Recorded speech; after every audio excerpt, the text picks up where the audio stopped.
सूचना एवं जनसंपर्क विभाग की प्रस्तुति हिमाचल बुलेटिन में आपका स्वागत है।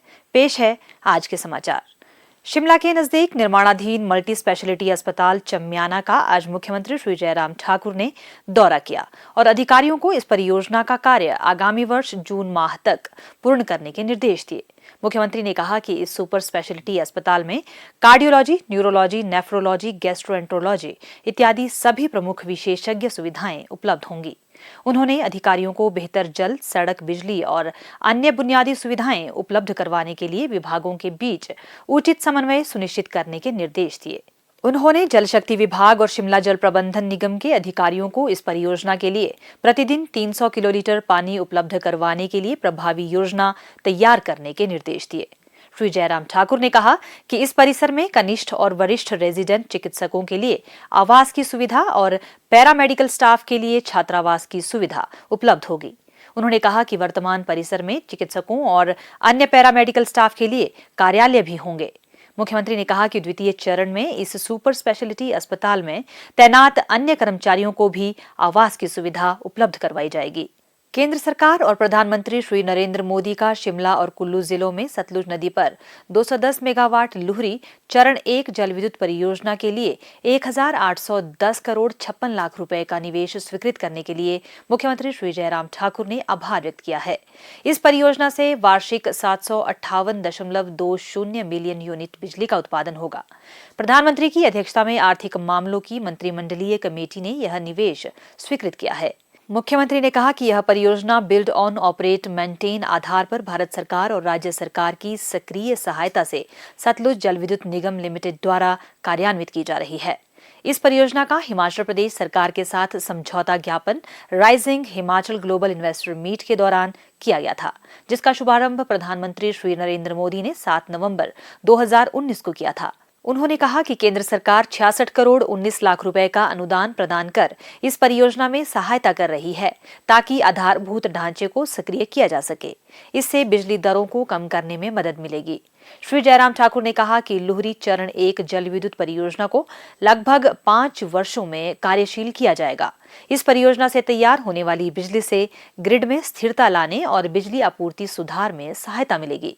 मुख्यमंत्री ने कहा कि इस परियोजना के माध्यम से लगभग 2000 लोगों को प्रत्यक्ष और अप्रत्यक्ष तौर पर रोजगार के अवसर प्राप्त होंगे तथा राज्य के सामाजिक आर्थिक विकास में मदद मिलेगी।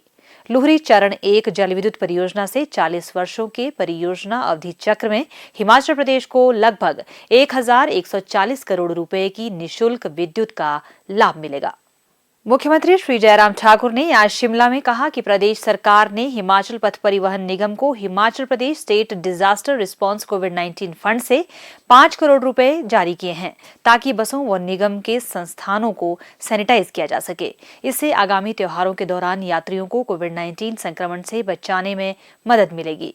इस धनराशि के माध्यम से परिवहन निगम को थर्मल गन और अन्य सुरक्षा उपकरण खरीदने में भी सहायता मिलेगी। मुख्यमंत्री ने कहा कि राज्य सरकार ने इससे पूर्व भी स्टेट डिजास्टर रिस्पांस कोविड-19 फंड से पथ परिवहन निगम को 8 करोड़ रुपए की मदद भी प्रदान की है ताकि यात्रियों की सुरक्षा सुनिश्चित की जा सके और हिमाचल पथ परिवहन निगम को लॉकडाउन के दौरान हुए नुकसान की भरपाई के लिए सहायता की जा सके। आज शिमला में वूलफेड के अध्यक्ष श्री त्रिलोक कपूर के नेतृत्व में एक प्रतिनिधिमंडल ने मुख्यमंत्री श्री जयराम ठाकुर से भेंट की। इस अवसर पर मुख्यमंत्री ने कहा कि वर्तमान वैश्विक परिदृश्य में वैश्विक खाद्य सुरक्षा राज्य के लिए एक अवसर है। इससे राज्य के ऑर्गेनिक और प्राकृतिक संसाधनों के निर्यात के लिए ट्रेडिंग प्लेटफॉर्म और ग्लोबल नेटवर्क स्थापित करने में मदद मिलेगी। उन्होंने कहा कि यदि जैविक उत्पादों विशेषकर ऊन, दूध तथा मांस का उपयुक्त तथा प्रभावी रूप से विपणन किया जाए तो इससे किसानों की आर्थिकी को सुदृढ़ करने में सहायता मिलेगी। तकनीकी शिक्षा मंत्री डॉक्टर रामलाल मारकंडा के पिता श्री भागदास के निधन पर मुख्यमंत्री श्री जयराम ठाकुर ने शोक व्यक्त किया है। श्री जयराम ठाकुर ने परमपिता परमेश्वर से दिवंगत आत्मा की शांति तथा शोकाकुल परिवार को इस दुखद घड़ी में शक्ति प्रदान करने की प्रार्थना की। और अब कोविड-19 महामारी के दृष्टिगत मुख्यमंत्री श्री जयराम ठाकुर का प्रदेशवासियों के नाम संदेश। प्यारे प्रदेशवासियों, नमस्कार। कोरोना के मामलों में लगातार पूरे देश भर में बढ़ोतरी हो रही है और स्वाभाविक रूप से हिमाचल प्रदेश में भी इन दिनों बहुत सारे मामले हमारे सामने आए हैं। ऐसी परिस्थिति में हमको और भी सावधान होकर के, सजग होकर के काम करने की आवश्यकता है। संक्रमण से बचने के लिए आप मास्क पहन करके जाएं और सोशल डिस्टेंसिंग को मेंटेन करें। अनावश्यक रूप से लोगों के बीच में भीड़ वाले इलाके में जाने से परहेज करें। सैनिटाइजर का इस्तेमाल, और सैनिटाइजर नहीं है तो साबुन से बार बार हाथ धोते रहें, ये बहुत आवश्यक है। कुछ लोग अपना ही इलाज शुरू कर देते हैं घर में, उन बातों पर ना जाएं। किसी को भी कोरोना अगर होता है, डॉक्टर की सलाह लें और डॉक्टर की सलाह के आधार पर ही अपना इलाज करें। मुझे पूरा भरोसा है कि आप सबका सहयोग कोरोना वायरस के खिलाफ इस लड़ाई लड़ने के लिए हर कदम पर हमको मिलता रहेगा। बहुत बहुत धन्यवाद। नमस्कार। जय हिंद।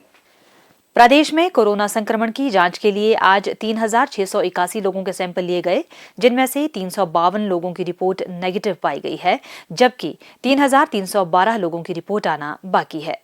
अभी तक 4,08,841 लोगों की जांच की जा चुकी है, जिनमें से 3,82,366 सैंपल की जांच नेगेटिव पाई गई है। प्रदेश में कुल 23,056 लोगों में कोरोना वायरस के संक्रमण की पुष्टि हुई है, जिनमें से 19,528 लोग इस बीमारी से ठीक हो चुके हैं और 3,148 व्यक्ति उपचाराधीन हैं। हिमाचल बुलेटिन देखने के लिए सब्सक्राइब करें YouTube channel DPR Himachal, follow करें ट्विटर @DPRHP, लाइक करें Facebook page information and public relations department Himachal Pradesh, visit करें वेबसाइट www.himachalpr.gov.in। इस अंक में इतना ही। कल फिर होगी मुलाकात। दीजिए इजाजत। नमस्कार।